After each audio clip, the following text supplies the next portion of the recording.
No, the youth are the people behind the summit. I'm just here to support them.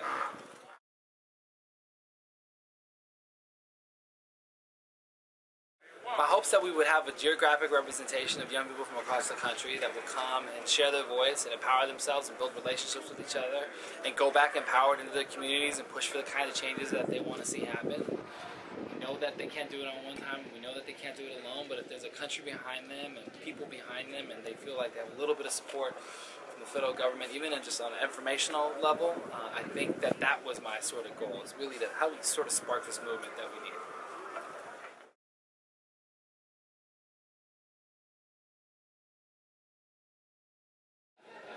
I'm empowered. I feel like there's flashpoints in history where young people get together and share their thoughts and talk about the future.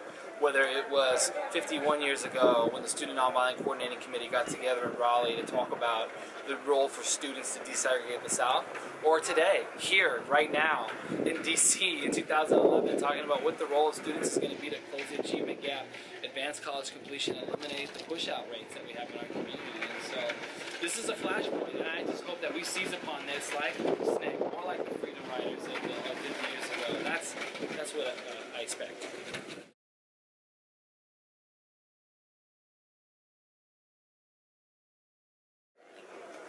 Courage. The courage displayed by the young people to be willing to say what is on their mind.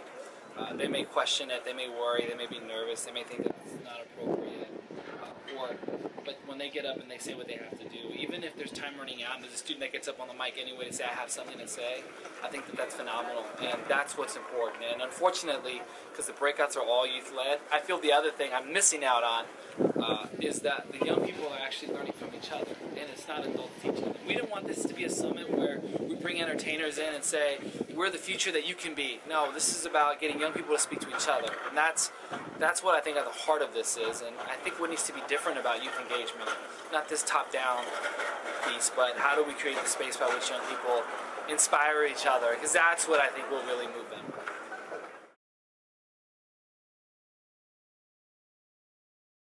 It's absolutely met my expectations for today, but today's just not enough. You know, we still have one session left, the closing session on where we go from here.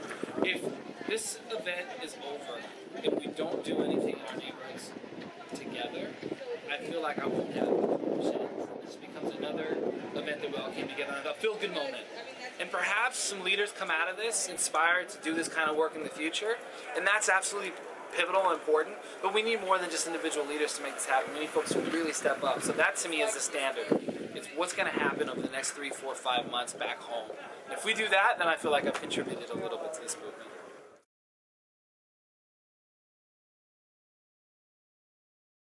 It depends on the young people. They got to push us.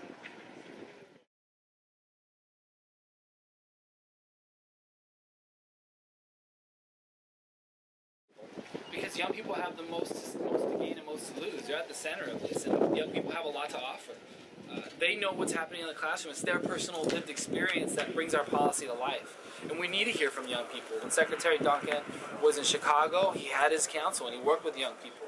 And he's going to continue to work with young people. Over the next few months, every month we're going to meet with different students. The Secretary's going to meet with different students to engage them around the issues that they're faced with. We're looking to get students from the detention centers out to talk to him, from charter schools, from traditional schools, from organizing groups, from service groups, come out to talk to the Secretary. So this is going to be an important next step to make happen, but it's absolutely important for him.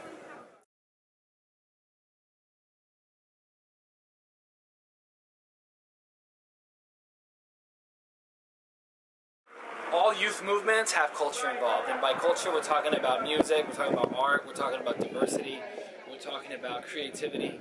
And so we wanted to bring in folks from the neighborhood that did street art, street performing. We wanted to bring someone that did poetry that could be raw. We wanted to play music.